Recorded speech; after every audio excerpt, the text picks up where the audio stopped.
नमस्कार, मी रेणुका. बुलेटिनमध्ये तुमचं स्वागत. आणि बुलेटिनमध्ये आपण बघणार आहोत जगाच्या पाठीवर काय घडतंय या संदर्भातल्या बातम्या. सुरुवातीची बातमी म्यानमारमधली, कारण इथे देखील मोठ्या प्रमाणात कोरोनाची साथ पसरतीये. लोकशाही सरकार बरखास्त करणाऱ्या लष्करी सरकारनं आरोग्य व्यवस्थेकडे दुर्लक्ष केल्याचा इथे आरोप होतोय. बोसेन आणि त्यांची स्वयंसेवकांची टीम इथे काम करते, पण त्यांच्या बचाव कार्यात अनेक अडथळे येत आहेत. अनेक ठिकाणी त्यांना खूप मोठ्या संघर्षाचा देखील सामना करावा लागतोय. वेळेत उपचार मिळत नाहीयेत. मृतांचा आकडा वाढतोय. थेट घरून मृतदेह घेऊन त्यांना स्मशानभूमीत नेऊन अंत्यसंस्कार करावे लागतात.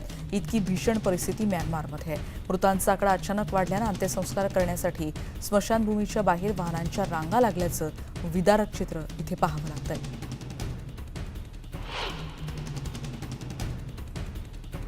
कोरोनाच्या मूळ शोधण्याचा प्रयत्न करण्यासाठी अमेरिकेमध्ये वेगवेगळे संदर्भ आता नव्यानं सापडतात अशी माहिती कळते. काही जण याला योगायोग म्हणत असतानाच कोरोनाचं मूळ कुठे आहे, त्याची उत्पत्ती नेमकी कुठे झाली या संदर्भात तपासादरम्यान वेगवेगळे संदर्भ येतात. एका चीनी भाष्यकारानं अलीकडेच 2019मध्ये अमेरिकन संस्थांच्या व्हायरसशी संबंधित ऑपरेशन्सच्या टाईमलाईनची एक क्रमवारी समोर आणली आणि ज्यामध्ये व्हायरसच्या मूळच्या मुख्य प्रवाहातल्या सिद्धांतांबद्दल देखील आता प्रश्नचिन्ह उपस्थित केले जात आहेत.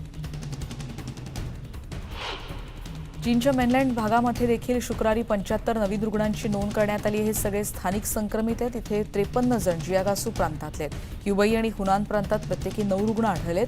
शुक्रवारी कोरोनामुळे एकाही मृत्यूची नोंद तिथे झालेली नाही.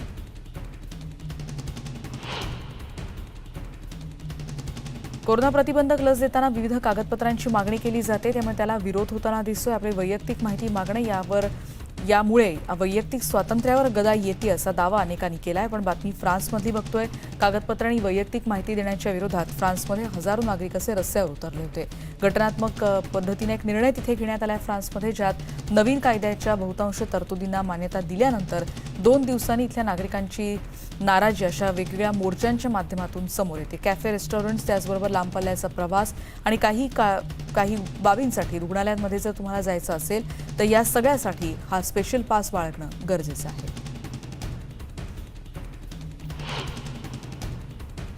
सेंट कायटोना यांचा सन्मान करण्यासाठी दरवर्षी भरणारी वार्षिक कॅथलिक तिकडचा एक मार्च शनिवारी ब्युनोस आयर्स इथे पार पडला. कोरोना व्हायरस प्रतिबंधक उपाय तिथे सध्या राबवले जातात आणि त्यामुळे धार्मिक स्थळं अजूनही खुली करण्यात आलेली नाहीत. अर्जेंटिनाच्या राजधानीत सेंट कायटानो चर्चच्या बाहेर शेकडो नागरिक यासाठी एकत्रित उपस्थित होते. त्यांनी प्रार्थना केली. कोरोनामुळे जगभरातल्या सगळ्याच धर्मस्थळांवर विविध प्रकारचे निर्बंध सध्या आलेले आहेत. गेल्या 5 वर्षांपासून कामगारांच्या संघटना आणि बेरोजगारांच्या गटांनी देशातल्या नोकऱ्या नसल्याबद्दल मोठ्या प्रमाणात चिंताही व्यक्त केलेली आहे.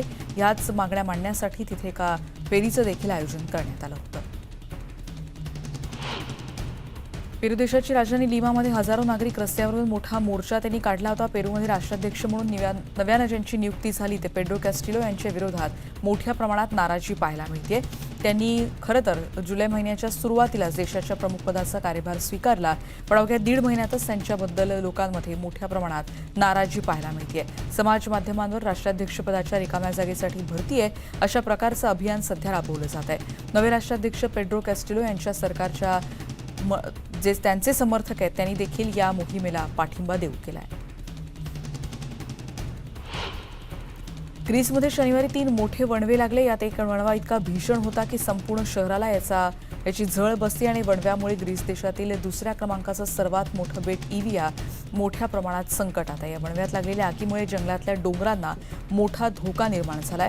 उपाययोजना करून वणवा विझवण्यासाठी युद्धपातळीवर प्रयत्न करण्याऐवजी देवानं दिलेलं संकट म्हणून काही जणांना फारसं गांभीर्यानं घेत नाहीयेत आणि आता या आगीला आटोक्यात आणण्यासाठी 10 जहाजांचं फ्लीट आणि त्याचबरोबर 2 तटरक्षक दलांची गस्ती पथकं, 2 फेऱ्या, 2 जहाजं, त्याचबरोबर 2 प्रवासी जहाजं असे अनेक इतर उपायांचा देखील विचार केला जातोय.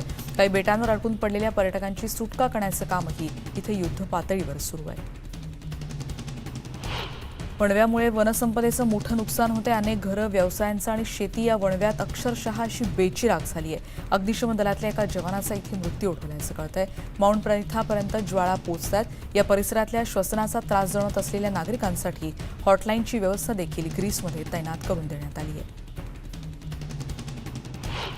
ब्राझीलमध्ये पुन्हा एकदा तीव्र दुष्काळ जाणवण्याची शक्यता वर्तवली जाते आणि त्यामुळे गेल्या 2 वर्षात झालेल्या नुकसानाप्रमाणेच पुन्हा एकदा तितकंच नुकसान होईल असा अंदाज वर्तवला जातोय. आगीमुळे किती नुकसान झालंय हे पाहण्यासाठी सरकारकडून सॅटेलाईटची देखील मदत घेतली जाते. जुलै 2016 पेक्षा यावर्षीच्या जुलैमध्ये वनसंपदेचं अधिक नुकसान झालंय. ब्राझीलमध्ये बहुतांश वेळी जमिनीवर कब्जा मिळवण्याच्या हेतूनं अशा प्रकारे या सगळ्या भागाला आगी लावल्या जात आहेत. रशियात सायबेरिया प्रांतात लागलेल्या वणव्यानं अनेक गावं धोक्यात आली आहेत आणि इथल्या संबंधित प्रशासनानं इथे राहणाऱ्या नागरिकांना घरं रिकामी करण्याच्या सूचना देण्यात आल्या आहेत. इथे अनेक ठिकाणी वणवे लागलेत. तब्बल ही संख्या 93 पर्यंत पोहोचली आहे. 11 लाख हेक्टर वनसंपदा अशी बेचिराख होत चालली आहे. या परिसरातल्या आगीवर नियंत्रणासाठी 120 मिलिटरी इंजिनियर्स रशियाच्या संरक्षण मंत्रालयाकडून तैनात करण्यात आले आहेत.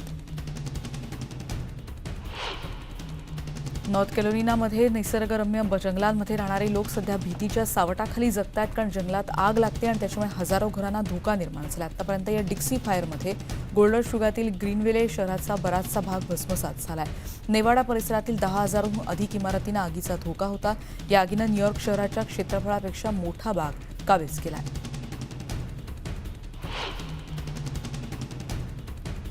ज्या अफगाणी लोकांनी त्यांच्या मातृभूमीतल्या युद्धामध्ये ब्रिटिश सशस्त्र दलांशी लढा दिला त्यांना आता पुनर्वसनाची संधी ब्रिटनमध्ये मिळते. ब्रॉडकास्टर स्कायशी बोलताना एका पद्धतीनं त्यांच्याबद्दल कृतज्ञता देखील व्यक्त करण्यात आली आणि ब्रिटिश सरकारला देखील विनंती करण्यात आली की त्यांच्यासोबत काम केलेल्या कोणालाही वंचित राहू देऊ नका.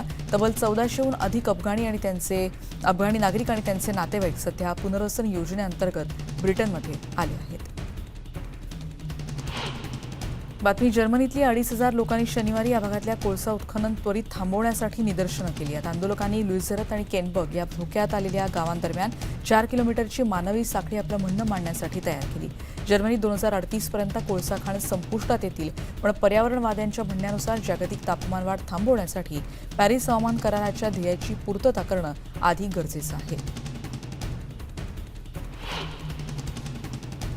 बातमी थायलंडमधली सरकारविरोधी निदर्शनं करणाऱ्या तरुणांच्या जमावाला पांगवण्यासाठी पाण्याचे फवारे आणि अश्रुधूर आणि रबरच्या गोळ्या शनिवारी झाडाव्या लागल्या. आंदोलकांनी बँकॉकच्या दिन डांग भागामध्ये दगडफेक केली, बाटल्या फोडल्या, फटाके उडवले आणि गोळीबारही केला.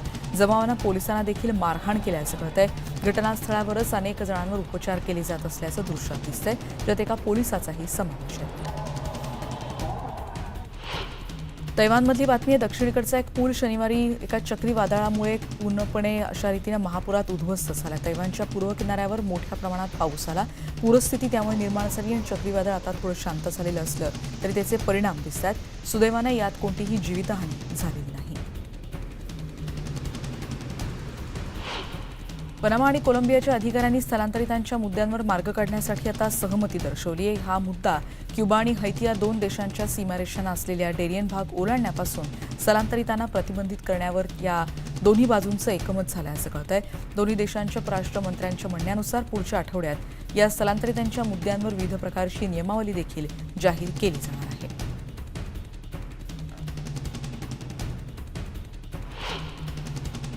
अमेरिकेतली बातमी पश्चिम किनारपट्टी आणि तिकडच्या डोंगराळ भागात मोठ्या प्रमाणात चिखलाचं साम्राज्य आणि ही रस्ता वाहतूक प्रवासासाठी अतिशय धोकादायक बनत चालली आहे. हा मार्ग वाहतुकीसाठी बंद करण्यात आला आहे. कोलोरॅडोच्या राज्यपालांनी आपत्तीची घोषणा या परिसरात केली आणि हा रस्ता बंद करण्यात आल्याचं सांगितलंय.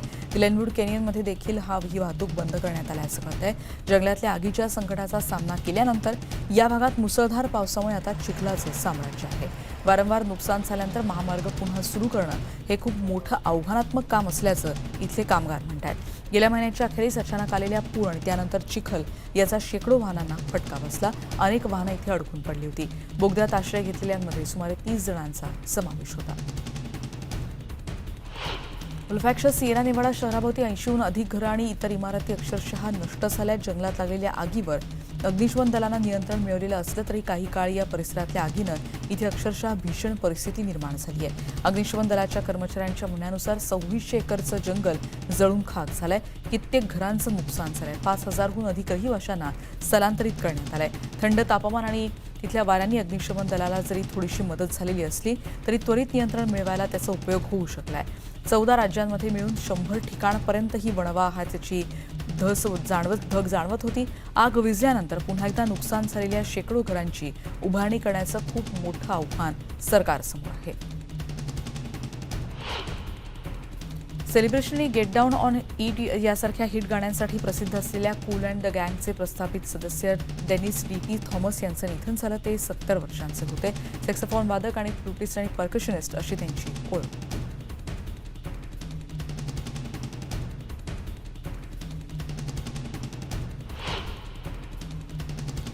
चीनमध्ये फिरत असलेला हत्तींचा कळप अखेर त्यांच्या मूळ अधिवासात परतला. युनान प्रांतातल्या नैऋत्य दिशेला या हत्तींचा मूळ अधिवास आहे. दक्षिणेकडे भरपूर प्रवास केल्यानंतर अखेर हे हत्ती परतलेत. युनानच्या युक्सी शहरातल्या युआ जियांग या काउंटीमध्ये हत्ती 5 दिवस भटकत होते.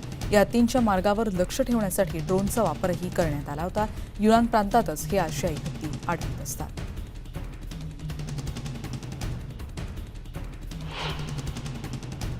इतरही बातम्यांसाठी आपण पुन्हा भेटणार आहोत, पण एका ब्रेकनंतर पहा फक्त न्यूज 18 लोकमत.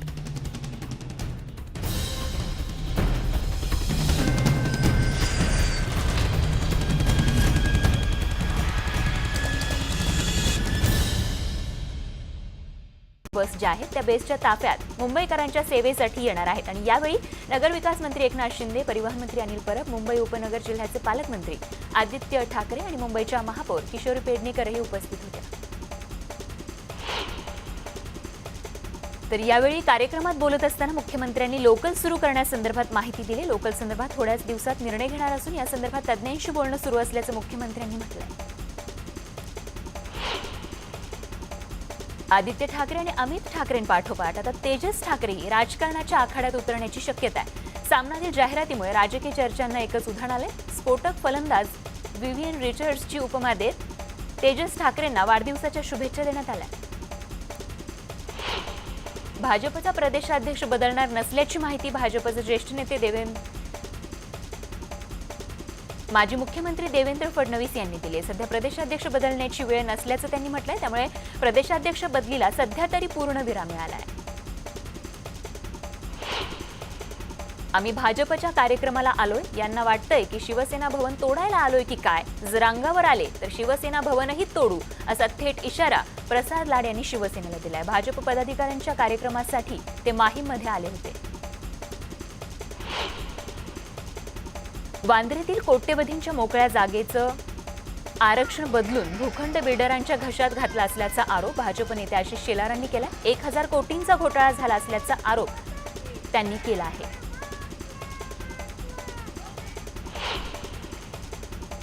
माजी गृहमंत्री अनिल देशमुखांच्या अडचणी पुन्हा एकदा वाढल्याचं आपल्याला बघायला मिळतंय. कारण त्यांच्या संस्थांवरती ईडीनं छापा टाकलाय. वर्धा रोड इथल्या अनिल देशमुखांच्या ट्रायटूल हॉटेलवरती ईडीनं छापा टाकला. शुक्रवारी ईडीनं अनिल देशमुखांच्या साई शिक्षण संस्थेच्या NIT कॉलेजवरही छापा टाकला होता. नागपूरमधील अनिल देशमुखांच्या संस्थेवर छापा पडण्याची 4थी वेळ आहे. तर एकदा नागपूरमधील त्यांच्या जवळच्या लोकांवरही छापे पडले होते. भिवंडीतील हॉटेल चालकांनी सरकारविरोधात आंदोलन केलं. हॉटेल आणि बारसाठी वेळ वाढवून देण्याची मागणी हॉटेल चालकांनी केली आहे. भिवंडीत hotel and permit room owners असोसिएशनच्या माध्यमातून अध्यक्ष भास्कर शेट्टी यांच्या नेतृत्वाखाली मूक निदर्शन करण्यात आलं. मुंबईमध्ये कस्तुरबा हॉस्पिटलमध्ये LPG टँकमधून वायुगळती झाली होती आणि याची माहिती मिळताच अग्निशमन दलाच्या गाड्या घटनास्थळी दाखल झाल्या होत्या. रुग्णांना सुरक्षितपणे दुसऱ्या इमारतीत हलवण्यात आलं. घटनास्थळाची पालकमंत्री आदित्य ठाकरेंनीही पाहणी केली. तर रुग्णांना सुरक्षित ठिकाणी हलवल्याची माहितीही त्यांनी दिली. सोबतच महापौर किशोरी पेडणेकर यांनी देखील घटनास्थळाला भेट दिली. वायुगळती झाली असली तरी या घटनेत कोणतीही जीवितहानी झालेली नाहीये. रुग्ण आणि आजूबाजूच्या रहिवासी ज्या घटनेनं आजचा दिवस सुवर्णक्षण आपल्याला मिळालेला आहे संपूर्ण देशासाठी. कारण आजचा दिवस भारतासाठी सुवर्ण दिवस ठरला. कारण आज टोकियो ऑलिम्पिकमध्ये भारतानं इतिहास घडवलाय. भालाफेक स्पर्धेच्या फायनलमध्ये भारताच्या नीरज चोप्राने गोल्ड मेडल पटकावलंय. नीरज चोप्राने पहिल्याच प्रयत्नात तब्बल 87.3 मीटर लांब भाला फेकत सुरुवातीलाच आघाडी घेतली. पण दुसऱ्या थ्रोमध्ये तर त्यानं तब्बल 87.58 मीटर भाला फेकला. नीरजची आघाडी शेवटपर्यंत कायम राहिली. फायनलमध्ये दुसरा कोणताही खेळाडू नीरज चोप्राच्या जवळपासही आला नाही. तर पंतप्रधान नरेंद्र मोदींनी नीरजचं कौतुक केलंय. आज टोकियो ऑलिम्पिकमध्ये इतिहास लिहिला गेलाय. नीरज चोप्रानं इतिहास घडवला असून नीरजने अपेक्षेपेक्षा मोठी कामगिरी केली. तुमची कामगिरी कायम आठवणीत राहील. सुवर्ण पदक मिळवल्याबद्दल अभिनंदन असं म्हणत पंतप्रधानांनी नीरजचं कौतुक केलंय. तसंच पंतप्रधान नरेंद्र मोदींनी नीरजशी फोनवरूनही संवाद साधला. राष्ट्रपतींनी देखील नीरजच्या सुवर्ण यशाचं कौतुक केलं. नीरज चोप्रा, तुमच्या विजयाने इतिहास घडवलाय. ऑलिम्पिकमधील सुवर्ण पदकानं इतिहास घडवला असून टोकियो ऑलिम्पिकमधील हे पहिलं सुवर्ण पदक आहे. या विजयानं देशातील तरुणांना प्रेरणा मिळेल असं राष्ट्रपतींनी म्हटलंय. अभिनव बिंद्राने देखील नीरजचं कौतुक केलं. नीरज, तुम्ही देशाचं स्वप्न साकार केलं. तुमच्या कामगिरीचा देशाला अभिमान आहे. तुमच्या विजयाबद्दल मला अतिशय आनंद झाला असल्याचं बिंद्राने म्हटलंय. नीरज चोप्रा, तुझा देशाला अभिमान असल्याचं ट्विट ममता बॅनर्जी यांनी केलंय. टोकियो ऑलिम्पिकमध्ये सुवर्ण पदक मिळवलं असून तुझ्या विजयामुळे संपूर्ण देश आनंदी झालाय. विजयाबद्दल तुझं मनःपूर्वक अभिनंदन असं ममता यांनी म्हटलं आहे. टोकियो ऑलिम्पिकमध्ये भारताच्या बजरंग पुनियानं देखील मोठी कामगिरी केली. बजरंगनं कमाल केली असून कांस्य पदक जिंकले. भारताला आणखीन एका कांस्य पदकाची कमाई झाली असून 65 किलो वजनी गटात बजरंगनं दमदार कामगिरी केली आहे. टोकियो ऑलिम्पिकमध्ये भारताचे आदिती अशोकचे मेडल अगदी थोडक्यात हुकले. एका स्ट्रोकमुळे तिला ब्रॉन्झ मेडलनं हुलकावणी दिली. आज भारताची मेडलची आशा गोल्फर आदिती अशोकवर होती. वर्ल्ड रँकिंगमध्ये 179व्या क्रमांकावर असलेल्या आदितीनं या ऑलिम्पिकमध्ये अनेक अव्वल खेळाडूंना मागे टाकलं. आदिती अगदी शेवटच्या क्षणापर्यंत मेडलच्या शर्यतीत होती. भारताच्या झोळीत एकूण 7 पदकं मिळाली आहेत. मीराबाई चानूनं रौप्य पदक, पीव्ही सिंधूनं कांस्य पदक तर लवलीनानं कांस्य पदक पटकावलं. भारतीय पुरुष हॉकी संघानं देखील कांस्य पदकाची कमाई केली. तर रविकुमार दहियानं रौप्य पदक मिळवलं आणि पुनियानं ही कांस्य पदक मिळवलं आणि नीरज चोप्रानं सुवर्ण पदकाची कमाई केली आहे. बातमी राजकीय वर्तुळातून. आजी माजी मुख्यमंत्र्यांमध्ये सध्या जुगलबंदी रंगल्याचं बघायला मिळालं. सर्व चाव्या आपल्या हातात असल्याचं म्हणत मुख्यमंत्री उद्धव ठाकरे यांनी इलेक्ट्रिक बसच्या लोकार्पणात टोला लगावला. तर चांगल्या कंडक्टरची गरज असल्याचा देवेंद्र फडणवीसांनी उद्धव ठाकरेंना प्रतिटोला लगावलाय. विरोधी पक्षनेते देवेंद्र फडणवीस यांनी पुण्यातल्या मेट्रो मार्गाची पाहणी केली. शिवाजीनगर आणि स्वारगेट भागातील मेट्रोच्या भुयारी मार्गिकेची त्यांनी पाहणी केली. गेल्याच आठवड्यात उपमुख्यमंत्री अजित पवारांच्या उपस्थितीत मेट्रोची ट्रायल रन घेण्यात आली होती. मात्र त्या कार्यक्रमाला फडणवीसांना ऑनलाईन सुद्धा बोलवलं नसल्यानं आमदार चंद्रकांत पाटील यांनी नाराजी व्यक्त केली होती.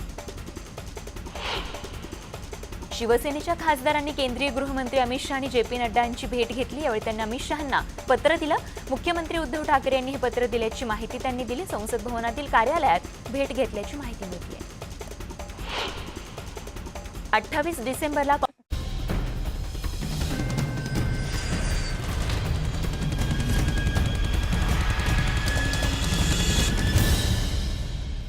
आणि पुन्हा एकदा आपण बातम्यांचा आढावा घेणार आहोत. जगाच्या पाठीवर काय घडते बघूयात. लिथुआनियामधल्या स्थलांतरित छावण्यांमधली परिस्थिती बिघडते असं कळतंय. मुसळधार पाऊस आणि त्यामुळे निर्माण होणाऱ्या समस्याही वाढत चालल्या आहेत. तब्बल 4100हून अधिक नागरिक इथे स्थलांतरित झालेत आणि त्यापैकी बहुतांश नागरिक हे इराकमधले आहेत असं कळतंय. बेलारूसहून ते या भागात सध्या स्थलांतरित झालेले आहेत.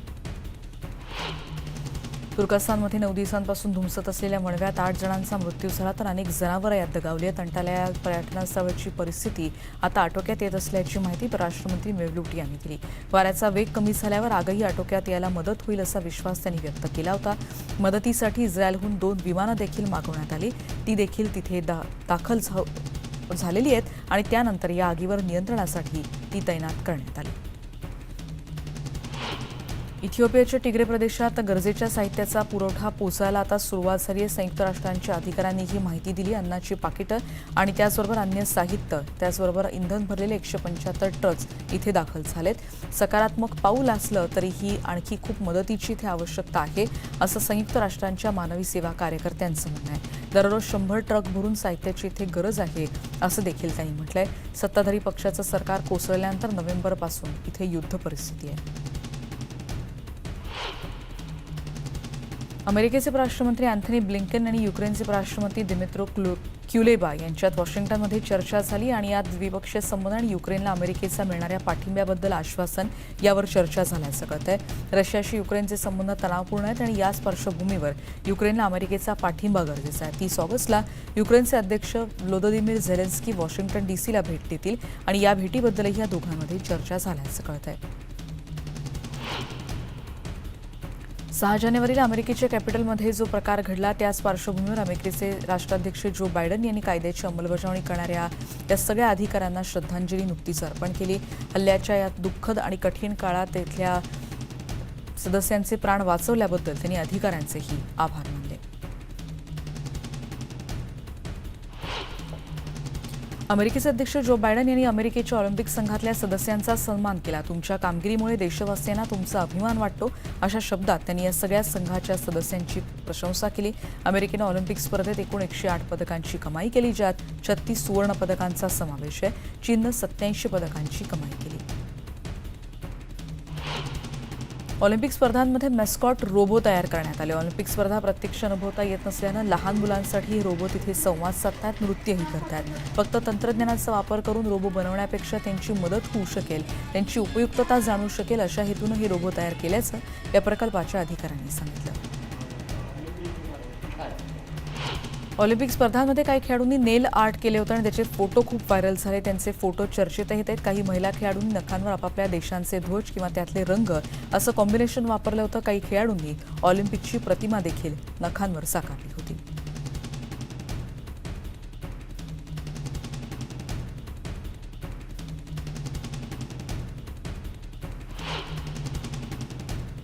या सगळ्या बातम्यांचा आढावा घेतल्यानंतर जगाच्या पाठीवर या न्यूज 18 लोकमतच्या विशेष बुलेटिनमध्ये आता आपण इथेच थांबतोय. एक महत्त्वाचं आवाहन मास्क वापराबद्दलचं. नाक आणि तोंड पूर्णपणे कव्हर होईल अशा रीतीनं मास्क वापरा, सुरक्षित राहा आणि बातम्यांच्या अपडेटसाठी आमच्या यूट्यूब चॅनलला देखील भेट द्यायला विसरू नका. पहा फक्त न्यूज 18 लोकमत.